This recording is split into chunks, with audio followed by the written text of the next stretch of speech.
നമ്മളെന്നോട് പറയാൻ പോകുന്നത് നമ്മുടെ ടെറസിൻ്റെ മേലെ കൃഷി ചെയ്തിട്ടുള്ള കുറച്ച് ഫ്രൂട്ട്സ് പ്ലാന്റുകളുണ്ട്.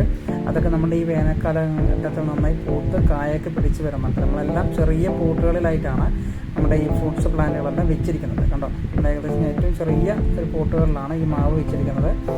നമ്മുടെ ഈ മാവ് നല്ലോണം പൂത്തിട്ടുണ്ട്. കണ്ടോ, നമുക്ക് കഴിഞ്ഞ പ്രാവശ്യം മാതുളന്തരോട് മാങ്ങ കിട്ടിയതാണ്. പ്രാവശ്യം മാതുളന്തരത്തിനേക്കാൾ നല്ല ഒന്ന് മഴയൊന്നും പെയ്യാത്തത് കൊണ്ട് തന്നെ നമുക്ക് പൂക്കളെല്ലാം കറക്റ്റായിട്ട് തന്നെ നമുക്ക് പിടിച്ചിട്ടുണ്ട്. അപ്പോൾ അതെല്ലാം ഒരു കായായിട്ട് വരും. ഇപ്പോൾ നമ്മുടെ ഇതൊരു മാവാണ്.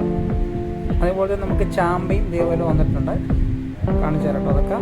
ഇത് നമ്മുടെ ഇതും ഒരു കഴിഞ്ഞ വർഷം നമുക്ക് ഇതൊന്നും ഒരുപാട് വാങ്ങി, നല്ല ടേസ്റ്റുള്ള വാങ്ങിയുണ്ടോ. ഇതൊന്നും ഒരുപാട് കായകൾ പിടിച്ചിട്ടുണ്ട്. കണ്ടോ, പൂക്കൾക്ക് മാറി അത് കായകളായിട്ട് മാറിയിട്ടുണ്ട്. അപ്പോൾ നിറയെ കായകൾ നമുക്ക് കിട്ടുമെന്ന് പ്രതീക്ഷിക്കുന്നു. നിറയെ മാങ്ങ അതിൽ നിന്ന് കിട്ടുമെന്നാണ് പ്രതീക്ഷിക്കുന്നത്. അപ്പോൾ നമ്മൾ പ്രത്യേകിച്ച് വളങ്ങൾ ഇടുന്നില്ല. നമ്മൾ ബയോ കമ്പോസ്റ്റിൻ്റെ സ്ലറിയും കമ്പോസ്റ്റും മാത്രമാണ് പ്രധാനമായും കൊടുക്കുന്ന വളം. കേട്ടോ, നമ്മളിപ്പോൾ നല്ല ഇത് വരുന്നുണ്ട്. ഇപ്പോൾ നമ്മുടെ അടുത്തേക്ക് ചാമ്പയും നല്ലതായിട്ട് പൂത്ത് നിൽക്കുന്നത്. നമുക്കിതൊന്ന് ഈ വേനൽക്കാലഘട്ടത്തിൽ തന്നെ നമ്മൾക്ക് ഒരുപാട് ചാമ്പ ഇതൊന്ന് കിട്ടിയിട്ടുണ്ട്. നമ്മളിന്ന് ഷോർട്സ് വീഡിയോയിലൊക്കെ ഇട്ടിട്ടുണ്ട്. നമ്മൾ ചാമ്പ പറിക്കുന്നതൊക്കെ ഒന്ന് കാണാത്ത ആരെങ്കിലൊന്ന് കാണണം.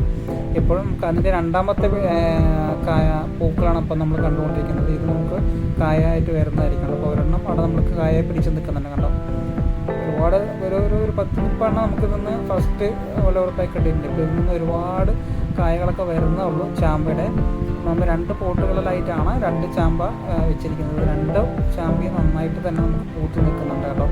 അപ്പോൾ ഇതെല്ലാം കായായി നമുക്ക് കഴിക്കാം. നല്ല ടേസ്റ്റാണ്. നമുക്കിപ്പോൾ നല്ല മധുരമുള്ള ചാമ്പയാണത്. നമ്മൾ ഈ മഴയൊന്നും പെയ്യാത്തത് കൊണ്ട് തന്നെ ചാമ്പയെല്ലാം കറക്റ്റായിട്ട് നല്ല മധുരത്തോടെയാണ് നമുക്ക് കിട്ടിയിരിക്കുന്നത്. അപ്പോൾ ഇത്രയേ ഉള്ളൂ നമ്മളുടെ വീഡിയോ. അപ്പോൾ നമുക്ക് അടുത്ത വീഡിയോയിൽ വീണ്ടും കാണാം കേട്ടോ. പുതിയ കൃഷി കാഴ്ചകളും കുറച്ച് കാര്യങ്ങളായിട്ട് നമുക്ക് അടുത്ത വീഡിയോയിലായിട്ട് വരാം.